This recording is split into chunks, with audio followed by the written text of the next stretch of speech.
Welcome to 2 Minutes of Your Time, Please, a daily devotional with CFM.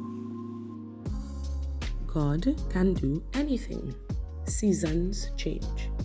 Ecclesiastes 3 reminds us that there are times and seasons to every purpose under heaven, and the list is not only positive.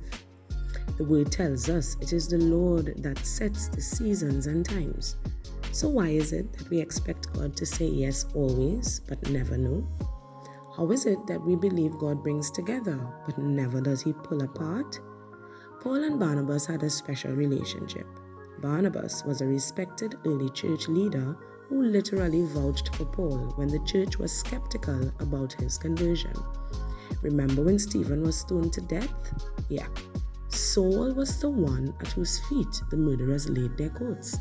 The same Saul who persecuted the church severely, yes, he got saved, and the church was wary of him. It was Barnabas that became a mentor and a ministry companion of the great Apostle Paul on his first missionary trip. Acts chapter 13 verse 4 states very clearly, it was the Holy Spirit that set them apart and sent them. Barnabas was the experienced mentor, but he allowed Paul to shine on the missionary trip. Paul was learning and he was growing. The two would, however, come to a sharp disagreement before the second missionary trip. They argued over taking John Mark, a young man who had deserted them on the first trip. Barnabas, the son of encouragement. He, of course, was in favor, but Paul, he was not. Ultimately, they decided to part ways and each took a new missionary partner. Was this divine argument God's way of initiating a change of season?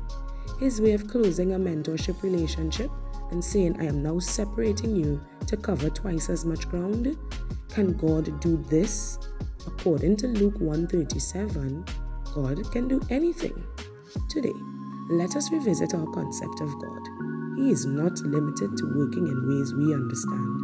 Some relationships that the Lord brings together for His purposes, He can later separate for His purposes. Be blessed.